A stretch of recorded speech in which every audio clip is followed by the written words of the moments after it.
With us now, we have the writer and broadcaster James Delingpole, and of course Caroline is still with us. I think my job is just to light the blue touch paper and retire here. I'll be gentle with him, it's all right. It's all right. Yeah. What's wrong with recycling and helping to conserve and being generally have a green disposition? I think we need to distinguish between the two types of green. There is the green that I think that most of us are in this country, which is that we all believe in recycling that sweater by giving it a bit more life, by putting a patch on the sleeve. We all believe in clean rivers, nice beaches, lovely countryside with beautiful views. There's another green, which I think is represented by the Green Party, which involves massive taxation, redistribution of income.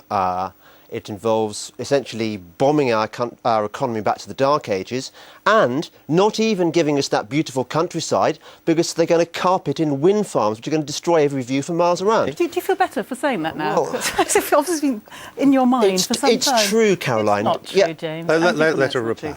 What's your reply?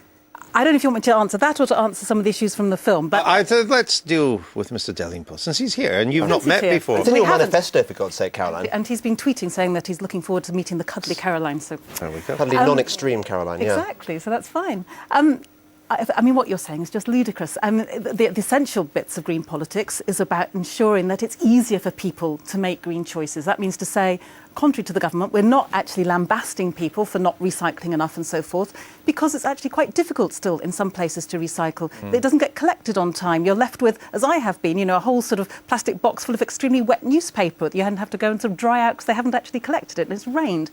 So let's look at what they do in many other countries of Europe, where they manage to get, for example, recycling rates that are much higher than ours. They do that by making it a much more efficient system, a proper curbside system, and making it easy for people to do things. That's what we want to do. Is recycling falls into the good or the bad green category for you? I think in a lot of the cases of recycling, it's more to make people feel better about themselves than actually doing any good for the environment. You think, for example, of the green glass, which gets, shipped to China, to South America, to be recycled.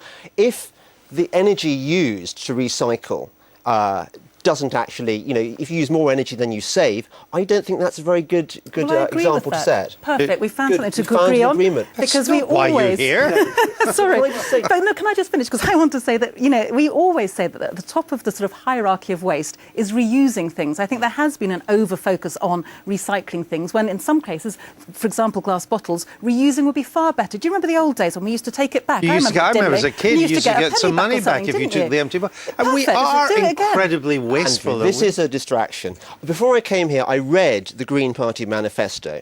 It makes a joke. It says, size does matter. And what it's talking about is the size of the economy. What the Green Party is committed to doing is actually reducing economic growth, because economic growth is a bad thing. It's all very well talking about cuddly things like recycling, but actually what your policy is to do with is to destroy the economy, and that's not good for anybody, and that's not going to save the country. Well, look at the German Greens in Germany. Have they destroyed the economy? No, they haven't. But the economy in Germany is growing by 4% at the moment. I mean, this is... James has got, his bugbear, which he's come to share with us, and that's all very interesting, but actually it bears no relation to the kind of material that is in the Green Party's manifesto, which more and more people are voting for. 1 million people in the European elections, enough people in Brighton Pavilion to get me elected last time around, local council elections coming up. So, I think most people will know that the Green Party is extremely sensible. We're about social justice, we're about environmental justice, we're about making it easier for people to do the right thing. He thinks you're too left-wing.